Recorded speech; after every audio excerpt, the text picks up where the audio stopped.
Hey guys, thank you so much for downloading and listening to this episode of On the Beat. Have you rated or reviewed us yet? If not, why? The best way for us to grow is by sharing us with your friends and rating and reviewing us wherever you get your podcasts. Spotify has a new rating feature right on our podcast front page. It is super easy, and the more 5-star ratings and reviews we get, the better it is for us to grow. If you screenshot and DM us your review, we'll share the most flattering ones on an upcoming episode. Thank you so much for listening, and your support is marvelous and appreciated.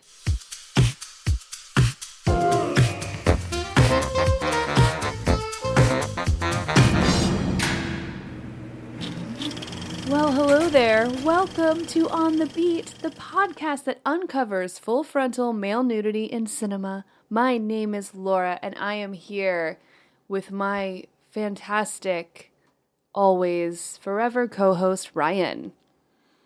Yes. I'm glad that every time we start a new episode, I don't feel like we've done an episode in a while, but Perhaps. every time you kind of come up with a new and inventive way to basically say that I am just your co-host and nothing else.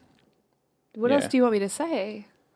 Well, I mean, for the purposes of the podcast, you are the co-host. Yes. I'm the co-host, and I'm the joke bearer. Yeah. Yeah. I mean, pretty much this wouldn't exist without you. That's always nice to know. It's always nice to know have some kind of like some purpose in life. Jokeman. The joker. The jokeyman. I was going to try to tie that in somehow to the movie that we're going to talk about today, but I don't have anything to wrap that into. I just wonder if you're ready to talk about the 1992 sci-fi action movie Fortress. Fuck yes. Oh my god. I'm very happy that we're talking about Fortress. I'm so stoked. This movie was directed by Stuart Gordon. This is easily like one of the best movies we're going to cover on this podcast. Up. Yeah, this is going to be one of the best ones. It is really good. Like, easily. I'm not even going to lie. Like, this is pretty good. Yeah, this is going to be better than In the Cut. And Power of the Dog. It's going to be better than both of those movies. Well, before you jump into Stuart Gordon, this movie stars Christopher Lambert. Listen, he's a Frenchman. He's French. Yeah, but look, I feel like you're appropriating him slightly because it's like Camembert. You're saying Lambert. Just because you're learning French, that doesn't mean you have to appropriate this poor man. It's fucking Lambert. His name is Christophe Guy Denis Lambert. Like, that is his name. That's his actual name. That's fine. His stage name is Christopher Lambert. That's lame. No, it's not. He played Raiden. He played Raiden in the Anderson Mortal Kombat movie. Oh my God, he was also of the MacLeods in Highlander. Well, yeah, no shit. There can be only one, you know. Also starring Lori Loughlin, Kurtwood Smith, you guys. Kurtwood Smith. Who's Kurtwood Smith? Can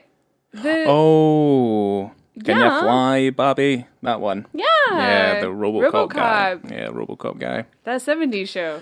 For those of you who haven't seen... Oh, of course you've seen RoboCop. What am I talking about? Yeah, Clifton Collins Jr. and Jeffrey Combs. Buy that for $1.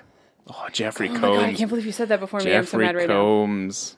Tell me about Stuart Gordon. This is so crazy because I never thought we would talk about Stuart Gordon because we've seen a ton of his movies and there's some that come close and that I know that you're going to talk about. But yeah, I don't know. This is the first one I saw. This is a complete accident, this film, in terms of how we're doing it.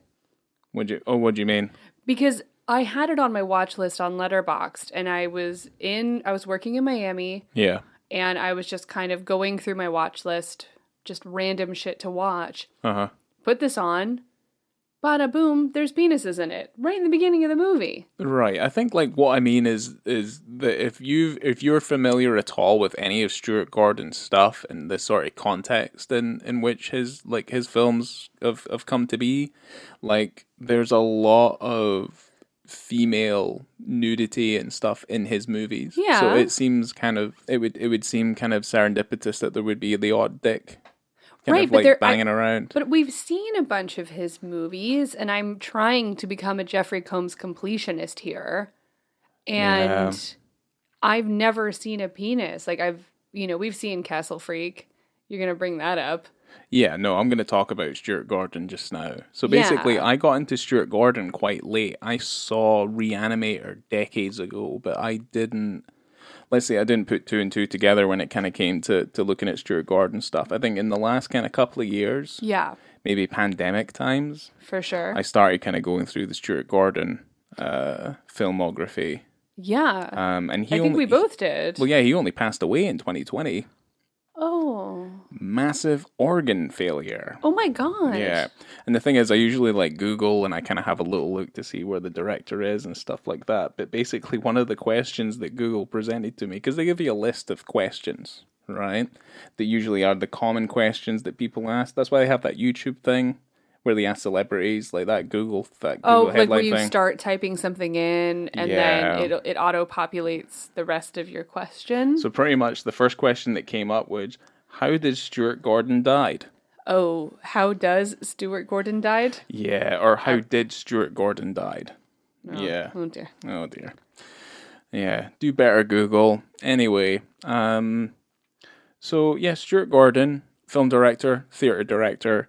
I'm going to ring off a couple of things I quite like about it. One of the notable things I think Stuart Gordon has done, other than his own body of work, is he co-wrote Honey, I Shrunk the Kids. Oh my god! Yes, and I didn't know that. Well, he also produced Honey, I Blew Up the Kids. Well, they both have Rick Moranis in it. Yes, they do. That's the only thing I care about right now is Rick Moranis. Oh, okay. In terms of Honey, I Shrunk the Kids and. Oh, I thought you meant just in the totality my of your life. Yeah. Yeah, that's all I care about. Because I'm also. I do love Rick Moranis. Right. Okay. So, well, I haven't seen Honey, I Shrunk the Kids. Well, it's on Disney Plus. What? No, I haven't seen it in a long time. Oh my god, I was gonna crap. Yes, it's got they ride a big ant in that movie. I remember. Yeah, they do. Yeah, no, that's an amazing movie. It's on Disney Plus. Yeah, well, we canceled that.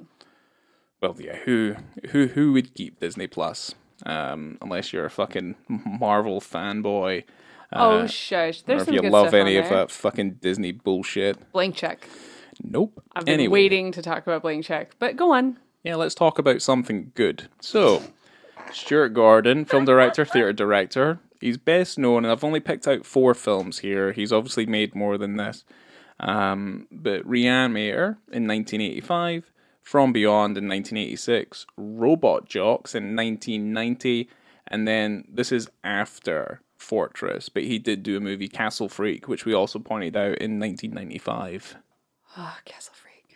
Now, there is one thing that I can say. I don't know if Jeffrey Combs is in Robot Jocks. I can't remember. Only watched it last year. It's basically just You watched it last year robots. and you watched it without me. Yeah, because it was. Well, it was on. I'm allowed to watch things on my own. And let's just fighting robots. Well, you know how much I love robots that fight each other. Like fucking Robot Wars. It's the fucking bitches' tits. Anyway, talking about bitches' tits, there's a scene in Castle Freak, which is knowable, but I won't spoil it for you. But yeah, like he's a practitioner of horror, and that's what I would probably signify him most commonly with being, as he's a horror filmmaker, and mostly a kind of body horror filmmaker. Yeah. Because certainly From Beyond. I mean, apart from Pit and the Pendulum, he has updated, because I think From Beyond and Reanimator are both H.P. Lovecraft stories. Okay. And yeah, he is a collaborator with Jeffrey Combs, who I would cite as the greatest senior of all time. Wait, what? The greatest what? Scene eater. Scene eater. Yes. Scene eater. Oh, I shouldn't do Michael Jackson. Sorry. No, because you'll get us. My apologies. You'll get us claimed. I'm so sorry. He is in Robot Jocks. Yes, he is in Robot Jocks. He is in Robot Jocks. Okay. Yeah. He's also this isn't a Stuart Gordon movie, but he was also in a film that I watched. What was it called? It was like a Seven ripoff. He plays like one of the other detectives in that. Oh, was that? Oh my God, we watched that together. I think so, yeah. But yeah, he's also another collaborator with Brian Yuzna. Brian Yuzna produced Reanimator and a couple of other Stuart Gordon's movies. Fear.com. Yeah. It was one of those. Fear.com. Yeah. That was the movie. Right. Sorry. And, Brian Yuzna directed the sequel to Reanimator, which was Bride of Reanimator. Very good. And another original movie called Society, which is fabulous. I've been waiting to watch Society. We've owned it for we've got it on Blu-ray. many years. I've been waiting to watch it again. Maybe we'll watch it. I'm very happy to, like, Stuart Gordon's turned into one of my favorite film directors, and I've only started watching a lot of his filmography within the last couple of years. I really like that he's the type of director that makes me very uncomfortable. Fuck yeah. And I appreciate that because there's not a lot of directors or films in general that have me watching something where I just feel physically ill or just uncomfortable sometimes. I'm talking about From Beyond specifically. Yeah, that film never stops being engaging, though. From Beyond is a 5-star film, and it's very wet and glossy and disgusting, and I really like it. Yeah, it's really very, cool. Very good. Yeah, all that kind of Aldrich, like Lovecraftian stuff. I absolutely love that shit. Yeah, like There's some weird stuff in From Beyond as well, like all the sex stuff. Oh, I love that. Because like that's a very kind of that's the crux of this story. Much leather. They're tapping into the sexual potentials of their brain. I think I just like H.P. Lovecraft stuff. Wasn't Color Out of Space? Yeah. H.P. Lovecraft? Yeah, let's put it this way. Stuart Gordon's career is relatively illustrious. Oh my god, how did we forget it's Richard Stanley. Yeah, Richard Stanley. Because he was linked to that Island of Dr. Moreau before it got taken over. And then also he made that movie with the robot, Hardware. So oh yeah. Yeah, that movie's fucking good as well. Everyone should go see Hardware. And just buy Color Out of Space because it's got Nicolas Cage in it. Yeah, we got it for like $3. Hell yeah. Yeah. Fortress. So let me give you the synopsis, which is pulled from Letterboxd. It's very strange. Okay. Let me put on my synopsis voice. Okay. In the future, the inmates of a private underground prison are computer-controlled with cameras, dream readers, and devices that can cause pain or death. John, Christopher Lambert, and his illegally pregnant wife, Karen, Lauren Lachlan, are locked inside the fortress, but are determined to escape before the birth of their baby. Okay. Fair? Very fair. It's a prison movie. It's a future prison movie. When I was describing this movie to you, I go, it's a space prison. Yeah, no, they're not in space. I'm like, It's Christopher Lambert, space prison. Lambert. It's Christopher Lambert in space in a prison, which is not what it is. Which is not. It's an underground desert prison. Yes. Which is fine. That's okay. It's not as interesting as space. Is that what you're trying to say? Well, here's the thing. If it's in space, what's the point of escape? That's very true. In space, fucked. in space, no one can hear you scream. Or so that tagline to that movie that one time once said. But in space, does crime pay? Yeah. I guess that's maybe an overused line. I do quite like it in the context of the movie, though, because this movie does play a lot into the strengths of it being very, very silly. Would you think that would be a better tagline? Like, that would be a good tagline for the film, right? Crime does not pay? Oh, you're going to tell me the tagline? Because that's not the tagline. What? They're missing a fucking beat there. The tagline makes no sense. Okay, you Perfect. ready? Right, okay. I'm about to be disappointed. Welcome to the future, where punishment is the ultimate crime. What?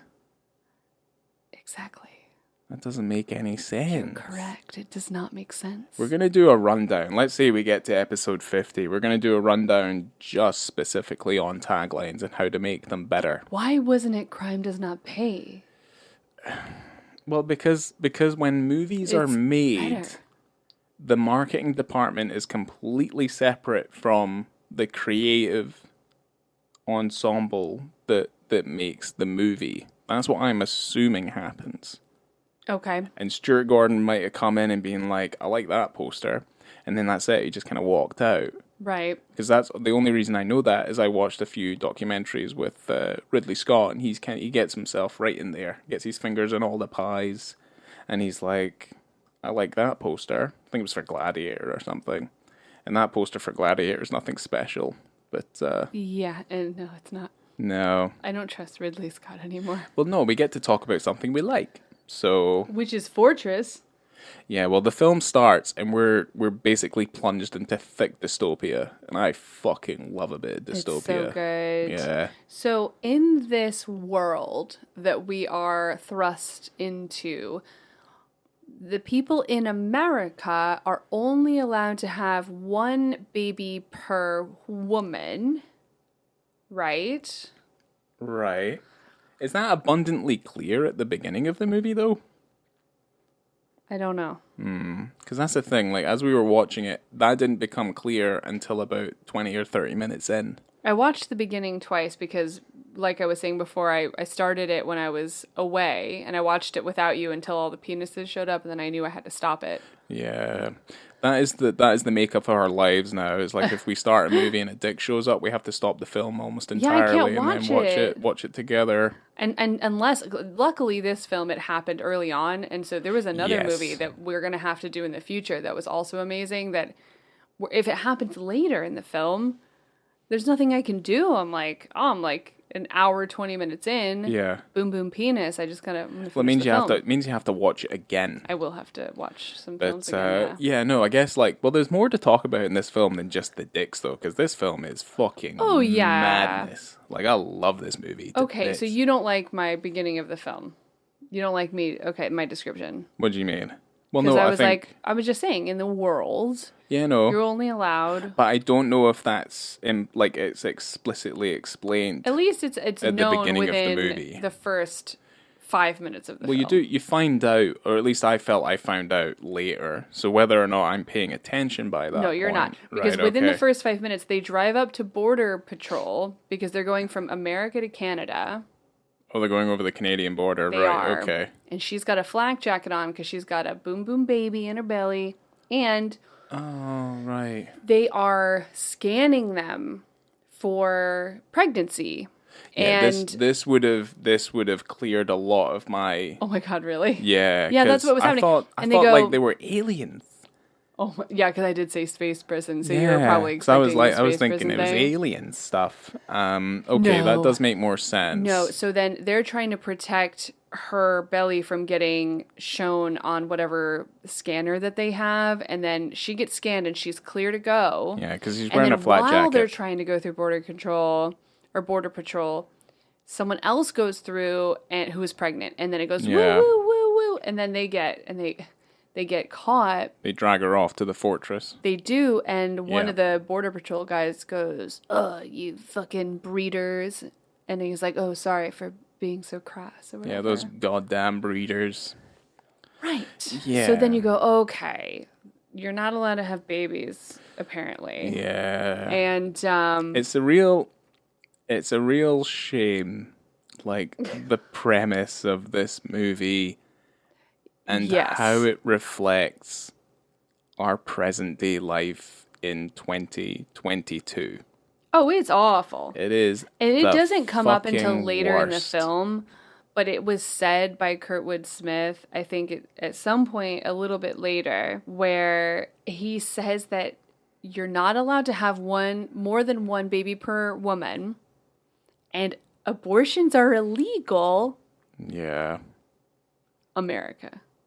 Yeah. So you get arrested and put into the fortress prison. And you have your baby effectively in a controlled environment so they can take the baby away from you. Yeah. And effectively do experiments on it to become what they are developing as like the master race, like the next evolution. They're of creating human like a beings. new race of humans that are like robots filled with blue goo. Pretty much, yeah, they're turning them into androids. It's wild. Yeah. And it does not make sense for most of the film. You have no idea what's happening. So we're no. pretty much just telling you Right off the bat, what happened? Sorry. Yeah, it's a big kind of reveal, I guess. But like, if you've not seen Fortress, because according to Crackle, because we started watching the movie on Crackle. That is true. That is our first film we've ever tried to watch on Crackle. Yeah, and it's probably the last because we were watching it on Crackle. On Crackle, it said it was made in '93. It actually came out in '92, and obviously, if you use Crackle, I don't know, does Crackle have like a subscription service? It might, but it's free. So you go, oh, lovely, I can watch a movie legally for free, and it's you watch free with ads. And the ads are like every 15 minutes, maybe? Holy mother of Christ, it's like every 10 minutes? 5. Yeah, it's crazy. So you have an hour and a half long movie with like 3 minutes worth of ads every 10 or 15 minutes. Yeah. Which, bless their hearts, they're doing their best, but I'm like, yikes. And, when the movie started, it was in 4:3.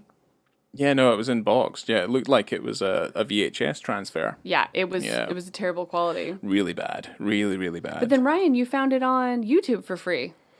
Yes. So pretty much because like we're recording this quite late into the evening because we were just like, fuck it, let's record something. We made a delicious stir fry. We've had some wine. We did have some wine. And we're wine. very happy right now. Had a great time. Yes, we've had a rough few weeks. So thank God for Fortress. Yes. So we were watching it on Crackle, but I was like, I'm not dealing with these fucking adverts. For the most part, it was diabetes medication. Yeah. And I don't know what medication commercials are like in the US until I watched these commercials. And we watched the same commercial 2 times through because we had to watch 4 commercials once in a row. Yes. So we had to watch the same commercial twice, once after the other. And for whatever reason, they list all of the terms and the conditions and all the side effects and stuff within the commercial. And the commercial itself ends up being like about a minute and a half.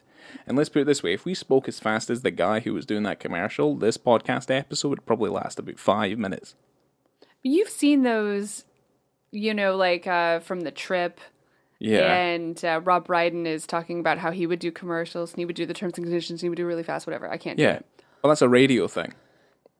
Yeah, but that's also... It's not really a TV thing. Because on TV... No, it is. They do it. In TV, you get around it because you put... And you talk You put the stuff in really small writing at the bottom. You speak really fast about how if you take this medication, you're going to have diarrhea, suicidal thoughts, and you'll bleed from your eyes. So you have to say it really fast. Yeah. So this is medication that only works with type 1 diabetes, not type 2. So you have to make sure you have the right medication. If you're interested and you have like diabetes... shots and scenes of them in a fucking solar farm and all this other bullshit. It's like, what the fuck is this? Bless your hearts, anyone who has diabetes, just watch Crackle and there's... adverts for... It's like those fucking Viagra adverts where it's just like a man on a horse. You know what I mean? Yeah. Just like you can be a man one day. It's like get your manhood back. It's like ride a stallion.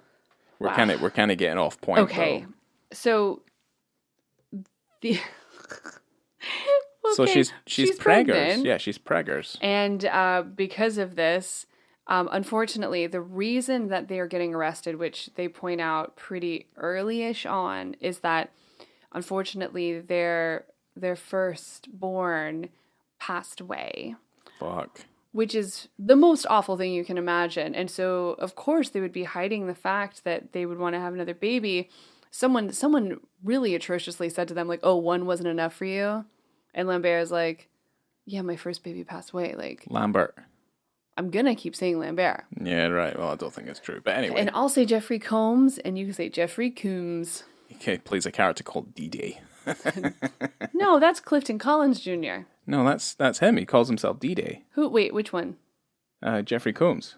That's who he plays in the movie. Guy called D-Day. I thought D-Day was Clifton Collins Jr. No, you talking about? Jeez. Well, you're misreading all sorts of shit. It was in the credits. Anyway, carry on. We're talking about Therefore, horrible they're trying to have another deaths. baby, even though they're not allowed. And chaos ensues and they get put in prison. So even if the baby's dead, they can't have another baby because they're just replacing the one that left. And he never explained that to any authority figure whatsoever. And I wish he would have. He only told it to his prison friends. Okay. Just tell an authority figure, like, oh, this happened.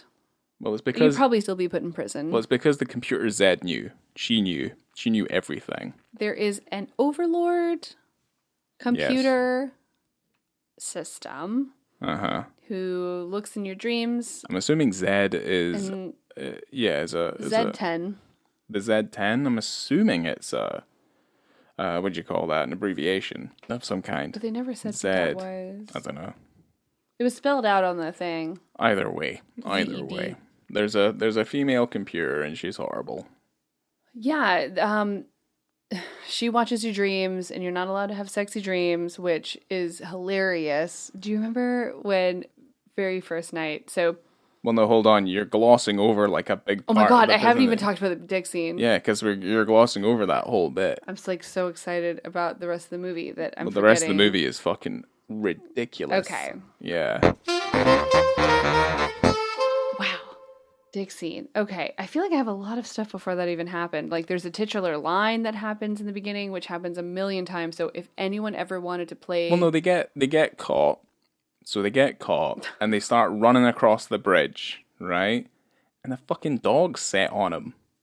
There's dog violence, true. and that dog fucks him up. But there's titular lines throughout this movie, which I was about to point out, that if you ever wanted to play the titular line game, don't do it for this movie. Yeah. You'll die. Because they say fortress a million times. Oh, or unless you have a goal, I would. But Oh my god. let's put it this way: so they get arrested, right? And then it's just a bunch of male prisoners in a train, Yes. being transported to the desert for the underground prison, Right. obviously called As the soon as Fortress. as soon as they arrive, an announcement comes over the intercom that says, strip down. Zed tells them over the radio, strip down. Strip down. Yeah. So all of these men have to take off their clothes and walk through the hallways of the fortress. Pretty much to get scanned, remove all jewelry, remove everything from themselves, and obviously No rings, no rings, nothing. anything. So all their clothing is taken off of them. This is very kind of, I guess, like, yeah, I'd say Holocausty. Well, it's prison-y, Yeah, because you it's kind have of- to... I mean, didn't the same thing happen in, like, Guardians of the Galaxy? Maybe, but no one saw They got Chris hosed Pratt's down. prick in that movie, did they? No. They didn't see fucking Rocket Raccoon's fucking peen, did they? Oh my You god. know? But yeah, no, they basically strip off naked, and as they're kind of being carted off the train, so to speak. Yeah. That's where we get an eyeful of all these prisoners. Yeah. There's like Penises. 5 or 6 at least men walking through. I mean, everyone's naked. Mm-hmm. You don't see a Lambert penis. No, You don't see... I don't even think you see a Clifton Collins penis. no, probably not. But it's funny because out of all the films that we've done and all the films that I've seen that have full frontal, this is the first movie I've seen that has penises reflected in sunglasses. Huh. Do you remember there was like a cop and he had those mirrored aviators, and then you can see all of the people walking by? Well, it's the shot that's that was replicated from Cool Hand Luke. Oh, That right. movie, yeah. So you see the reflectors. Well, there's no yeah. penises in that, so I'm not interested. No, there isn't. I mean, that movie's pretty good. But Oh, and that how many scene... eggs can you eat? Oh, not that many. Yeah. That scene comes in at 9 minutes, 25 seconds into the film. So you can imagine Yeah. me sitting in my hotel trying to watch a cool flick Yeah. and then going, oh shit. And I had to, I think I was on the phone with you actually. It's all relatively quite nondescript, though. I mean, it all kind of just, like, it's No. within the context of it. Oh my God, no. If this didn't have wieners in it, I guess it would be okay. Yeah. But I think, kudos to you, Stuart Gordon, for, putting wieners in this movie because it's not, shocking in any way. It's No, just all that yeah, stuff's all still of to these, come. Yeah. all of these people have to, oh yeah, of course. Yeah, all that shit still happens, yeah. They all have to strip naked because that's, you're in prison and they have to make sure you don't have any weapons or jewelry and, everyone's got barcodes on their arms. Oh yeah, Holocausty, I guess. There you go. Yeah. Barcodes on their arms, and then the barcodes are on the back of their prison uniforms, and Yeah. everyone's a number. Yeah. But yeah, I mean, it makes sense because they are naked to just be like, oh yeah, here's some penises. Yeah. Nothing close up.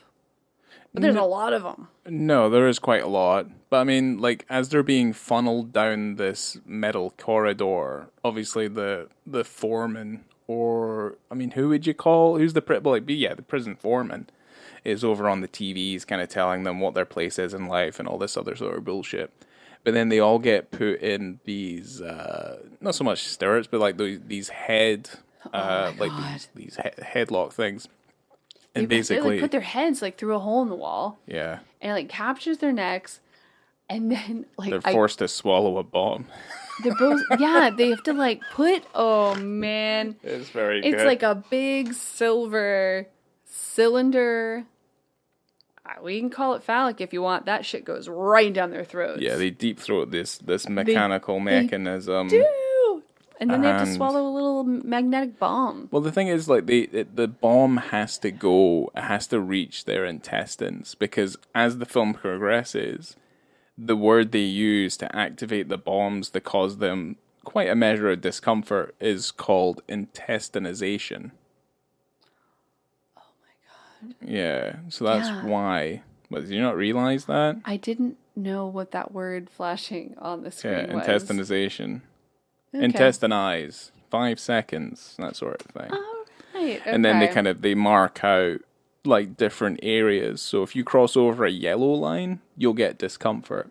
If you cross into a red line, the fucking bomb goes off in your stomach. And it's in your belly, and that thing is crazy. Like, you can't. It almost felt like the first time you saw someone with the intestinization bomb blowing up in their stomach, you're like, it seems a bit extreme. Well, here's the thing. It's the control mechanism that they use in this particular prison movie, as opposed to, like, the magnetic boots in Face Off, for example, which is obviously a lot tamer than having a small bomb go off in your stomach. I mean, this is like Suicide Squad-esque, but in your belly and not in the back of your head. Yeah, it's kind of like Battle Royale, except, this isn't the first time, obviously. There's been some level of explosive implanted into someone to keep control of them. Yeah. Escape from New York, anybody? Oh, right. That's certainly the one I would picture. But, like, out of, like, the pantheon of prison, like, or as we would say, future prison movies, is this film better than Escape Plan? Yes. Or Escape Plan 2? Yes. The Batista edition. And I gotta tell you, I love my Arnold. Yeah. And I love Stallone. Uh-huh. But goddamn, that movie's boring. That is not their best outing. It was like 2013 or something. I think that movie came out. So Escape boring. Plan. Like, I'll go to the theater for any type of Stallone, any type of Arnold, no matter how it disappoints me sometimes. Yeah. But that movie is not good. Is it better than The Condemned? That Stone Cold movie that we bought a million years ago and never watched? I don't know. We don't know yet. Because we haven't seen it. And another one came out. Obviously, I spoke about Face Off. I don't think this film's as good as Face Off, but I don't know if it's as good as Ricky-O, or The Story of Ricky, which also takes place in a prison. I haven't seen them yet. Well, we can watch The Story of Ricky-O at some point. I've got it on Blu-ray. Okay. It's fucked up. I don't know. Fortress is pretty good. So the reason I bring those other movies up, though, is that this obviously falls into a lot of the trappings of those movies. There is always there's always this the story is always progressing to the point where the characters need to escape. That's pretty much all it is. That's all you get from a prison drama. Is pretty much we need to get out. Is this better than Shawshank Redemption? I mean, it's more entertaining. Oh my than the Shawshank Redemption. It's a lot funnier. I gotta tell you, if you ever say to me like, "Hey Laura, I'd like to watch a prison movie today. Would you want to watch Shawshank, or would you like to watch Fortress?" Well, what would you rather watch? Fortress. Okay. I think Shawshank has its place. You know what I mean? Like they put Shawshank up there with like Citizen Kane and like how good that film is. and it's a very good film. But I feel know. like I'm not like in love. I don't have like a boner for Shawshank like a lot of people do. Yeah, well, I mean, Darabont's only made like 3 good films. You know, that's one of them. Wait, is it also Twister? Frank Darabont. Wait, oh no. No. Wait, who did Twister? John? Who did Twister? Jean de Bont. Yeah, who did you say? I said Frank Darabont. Nah, fair. I was close. Okay. 2 completely different directors. Yeah, but de Bont. Yeah, Jan de Bont. Yeah. Yeah, Danish cinematographer by trade. Darabont. Also did That sounded Speed. similar to me. Right, okay. Well, if he had done Twister, I was dropping some fucking knowledge on you. My apologies. You know, he also made fucking Speed. Wait, Pop which quiz, one made Speed? Pop quiz, Hot Shot. Which one's Speed? What are you talking about? No, which one made Speed? Jan de Bont. Hell yeah. Yeah, see? And he also did Twister. 5-star films. Right, there you go. Right, fine. So, but we were talking about Shawshank, which was yeah, we're talking person. about Frank Darabont because he did The Green Mile as well. And he also did... Yeah, that was also in prison. Stephen King stuff. Stephen King loves prisons. But also he did The Mist. Well, that's Oh my god, I love The Mist. Yeah, I mean, Frank Darabont loves Stephen King. So, well, that's how Frank Darabont got his start, because Stephen King optioned some of his books, his short stories, for nothing, so that people could make them into films. And that's how Frank Darabont got his start, is he adapted one of his short stories. Oh. And obviously Shawshank is a short novella. It's a short story. It was Rita Hayworth in The Shawshank Redemption. Became one of the best films ever made. Anyway, pretty much we're talking about prison movies. They all kind of fall into the same trappings. And when you get into like these situations where it's just a bunch of men in prison, oh dear. Well, that's the thing. It's kind of like that's when men start talking about your ass or how you're going to pay the rent, that sort of thing. Do they have what is the name for a man that's like the sexy man in prison? Ooh. Well, it's like is this going to be offensive? I'm not trying to be offensive or anything. I don't know. Well, there's the fresh fish. I know that. But there's like a man who likes to find the men to have sex with in prison.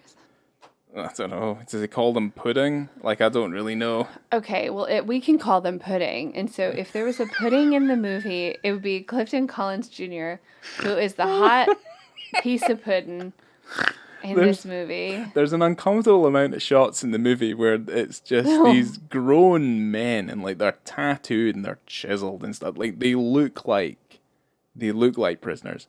They just giving them like a sideways glance. They're giving him like wink wink and eyebrow lifts, and they keep looking at Clifton Collins pudding like they just, ready to get in there. Yeah, they it's slap, so fucked up. Yeah, punching those cheeks like it's fucking like right when he walks in the door, they're like, "Hey, pudding!" Like they're ready, and he's like far too good looking. Yeah, that's the problem. He's far too fresh faced. Yeah, he's fresh fish. Yeah, it's fucking. It's so bad. I've never there's a part a little bit later where sweet Clifton Collins Jr. is just trying to work. They've all got pickaxes.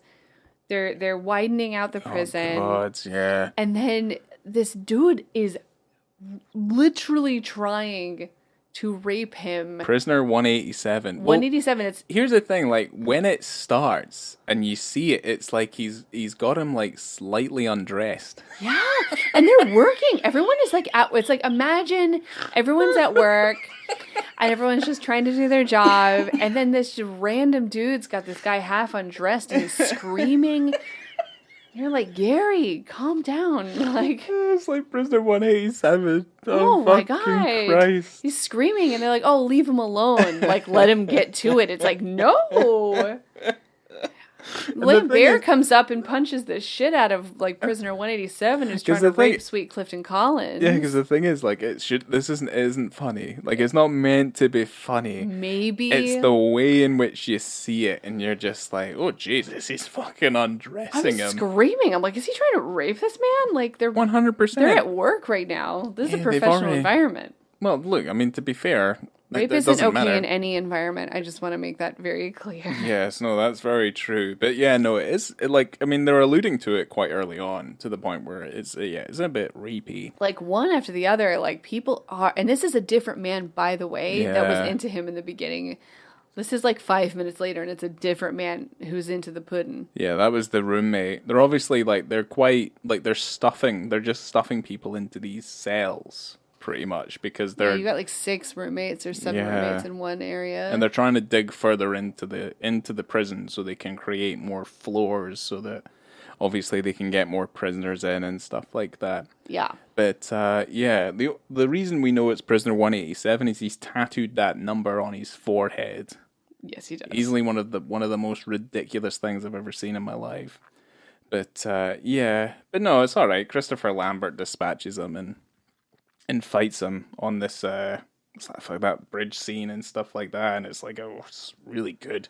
It's really fun. It is really good. Yeah, but it's okay because they're like kill the prisoner, and he doesn't do it, and his fucking stomach implodes. Yeah, they execute him via his magnetic stomach Yes. bomb. Well, no, the robot shoots him in the stomach. Oh, and then And- he grabs a little bomb out of his. Yeah. Oh God, yeah, because they shoot him in the belly, and his whole belly's wide open, and the guy like Fucking puts his hand all like, the way through his it. stomach. Oh, it's so gross. I loved it. Fucking awesome. So good. My gosh. But because Lambert wouldn't dispatch him and kill him for them, they put him in a gyroscope that makes him all drooly. I cannot believe that this film has a gyroscope, and I have a list going on Letterboxd of all of my favorite VR films that mostly are from like 1991 to like 1996. Like, there's not a long like year span of movies. 90s is the decade of the VR movie I love it. because even Lawnmower Man. even the Matrix is in the Matrix. 90s. You know what I mean? So Disclosure, yes, like insanity, aye. I That mean, other Johnny one with Mnemonic. I mean, Russell there- Crowe and virtuosity, Virtuosity, so good, so Yeah. good. And I was Hackers. like, is Fucking hackers. hackers. Like, Yeah. this movie, somehow you put Lambert in a gyroscope, boom, done. You're in my VR list. Yeah, at Boner City, I Boner guess. City? Oh yeah, well, because I mean, he's having all of these dreams about having sex with his wife, like really slow, Yes, way so too slow. the minute he arrives, Making love to his and wife. they're in the cell, and it's like, you know, it's just rife with like, you know, rapey undertones. Apart from obviously Jeffrey Combs, D-Day is in there, and he's got obviously glasses that are just the bottom of milk bottles. Yeah, Yeah, one of the other people who's in there, who's obviously got, you know, got higher pegging than the rest of them. Ayo. He basically says, "Don't dream," which I think is a lot. It's like easier said than done. Like, yeah, he just says don't dream. He didn't introduce himself. I don't know your name, and you're saying don't dream to me. Like I'm tired. I've had Yeah. a long day, and I can't control that type of thing, friend. Yeah. And obviously, he dreams about hot boning his wife. Yeah, I think that comes as a given. Christopher Lambert, he is the Highlander after all. He is indeed. You know what I mean? Like, he's been boning his way through time in those movies. Hell yeah. And I can't remember which one it is, where basically it's like he bones a lady every age. I feel like it's The Quickening. That's the second one. Right, okay.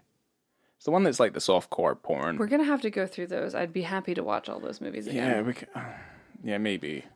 Lambert Fest 2022. I like the first Highlander. There is this one point where Lambert kicks that dude down the stairs, and it's just like that part of Showgirls where Jesse Spano from Saved by the Bell pushes Gina Gershon down the stairs. Yeah, look, that's how you get up in that world, though.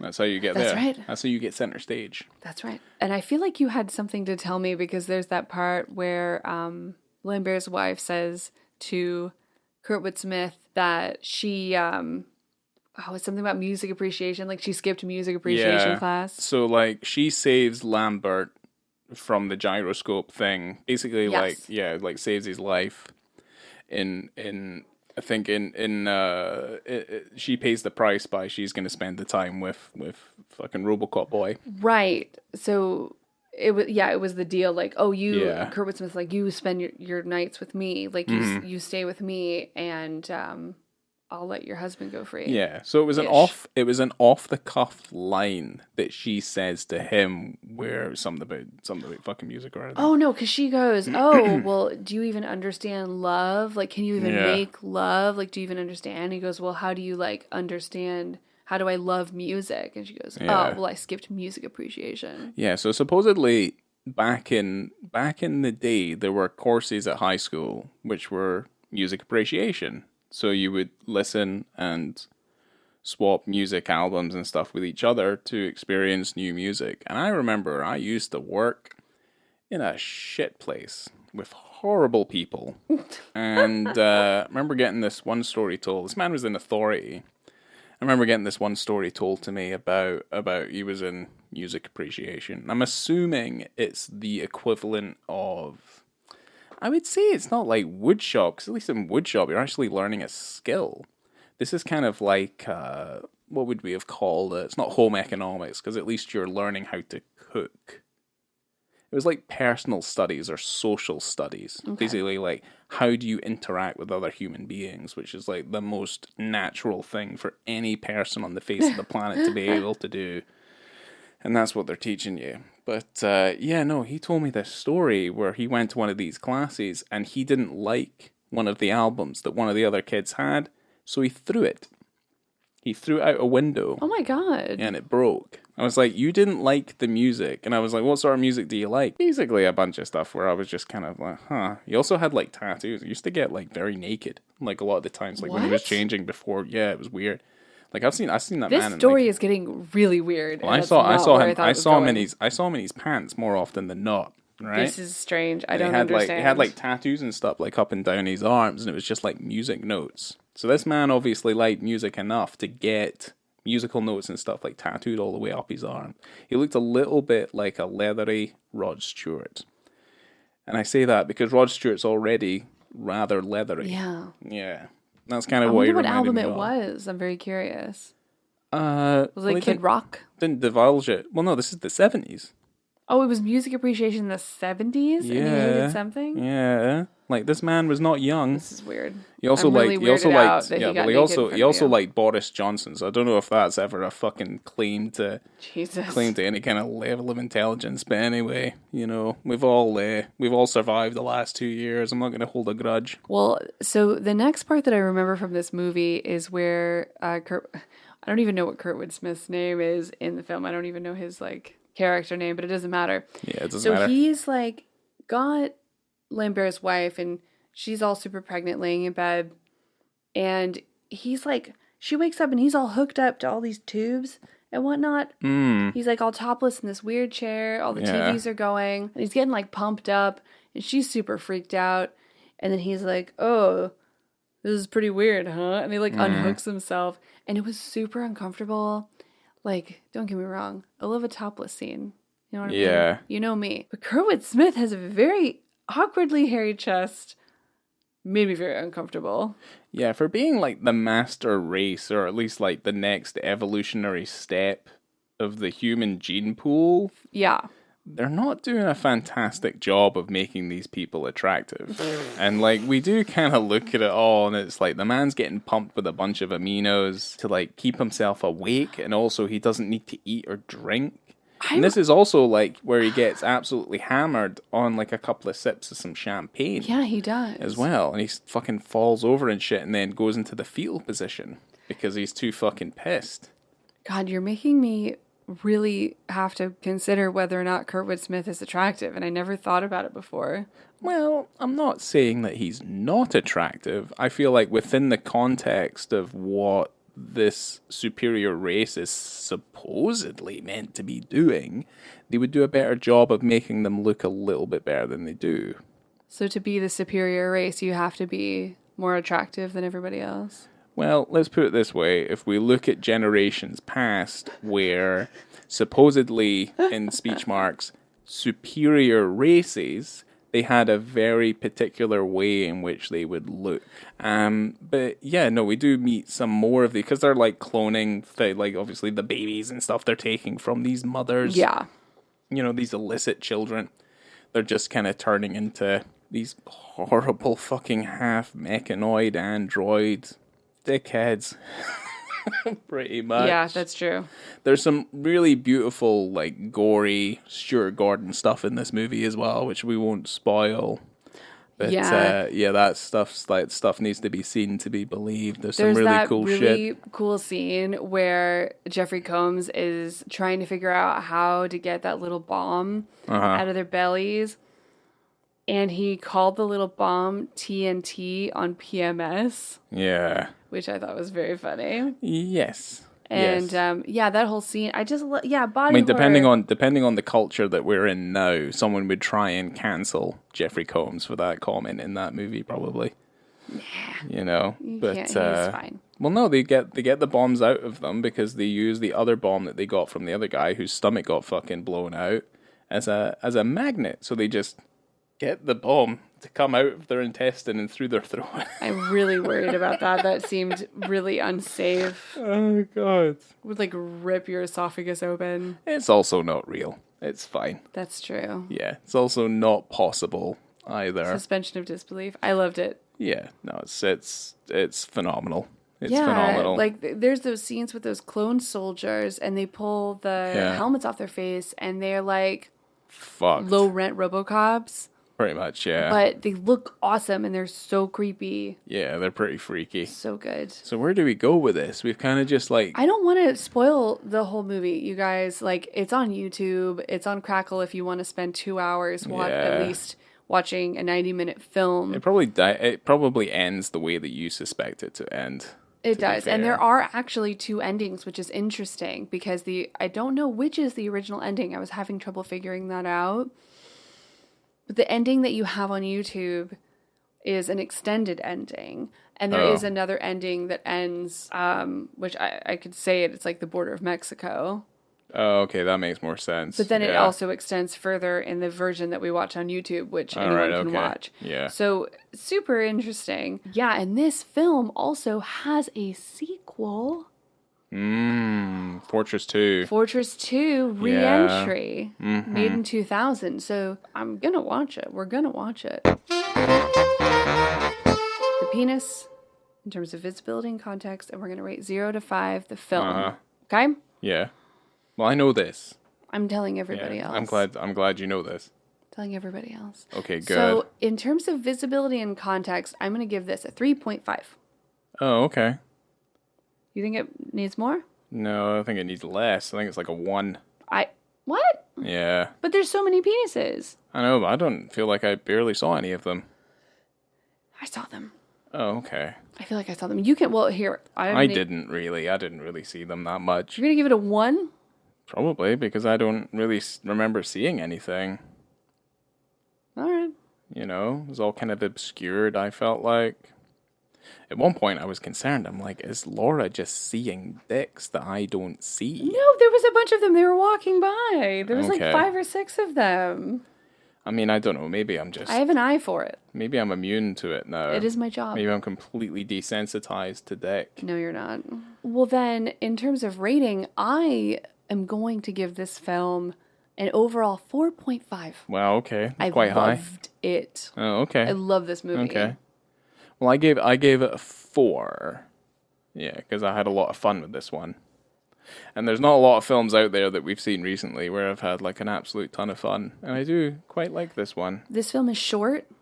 It is short. It's always nice to have a 90-minute film. And especially one that you can just watch on the internet. And I feel like, weirdly, it's almost an underground type thing. I didn't know this film existed, even though we were going through Stuart Gordon movies. Right. And this movie just appeared to me as if in a dream. Well, it was available a little bit more widely on other platforms because it was on Amazon for a time. So it was available. We just didn't sit down and watch it. And we wouldn't have even known it was going to be a candidate for the podcast if you hadn't watched at least the first 9 minutes. Yeah. which is always exciting to me because I feel like, having... Could any film have a dick? Any film that we have never seen have a dick in it? Is that what you're thinking? Yeah. Okay. All movies have a dick in it unless proven otherwise. Yeah, that's it. Yeah, that's the way. Yeah. That's the way love goes. That's very true. I just think it's cool. Like, this is exactly the type of movie I like. It's got Lily Lambert. Yeah. It's got some Got Lambert wieners in it. Action, sci-fi. Yeah. Sign me up, baby. Yeah. I like it because it's a prison movie. So That's weird. I don't think that's weird. That is very strange. Well, Ryan, would you recommend this movie? yeah, of course I would. Because at the end of the day, if you don't like this, you don't really like movies. Yeah, boom, in your face. Yeah, so there you go. It's really good. I don't Yeah. know. It's so dumb. And I hope you take that with a grain of salt. Like, this movie is dumb as hell. It's awesome, though. I also would recommend this movie. It's obvious. Yeah, it's very fun. There's nothing wrong with it. Unless you have a problem against, fun. Yeah. Yeah, exactly. Hell yeah. I don't know, guys. We need something to look forward to these days. Life is rough and tough, and I think everyone's having a hard time. Do yourself a favor and watch this movie because We're all having a hard time. we're all having a hard Yeah, time. we're not able to formulate sentences to the point where we're kind of, Life is rough and tough. Mm-hmm. Thank you, Stuart Gordon. Yeah. Well, thank you so much for being here today with me, Ryan. I am honored and pleased, and I treasure you. Thank you so much. Thanks. Coming to you from the Mind Wipe Chamber, I've been Laura. I've been... What's my name again? Ryan. Okay. I'm drooling all over the place. I don't know what's going on. Oh my god, have you been in the gyroscope? I think I've been in the mind wipe chamber. That's where we are, right? We are in the No. Mind Wipe Chamber. Where are we? I've got the switch. Do you want me to turn it down a little bit?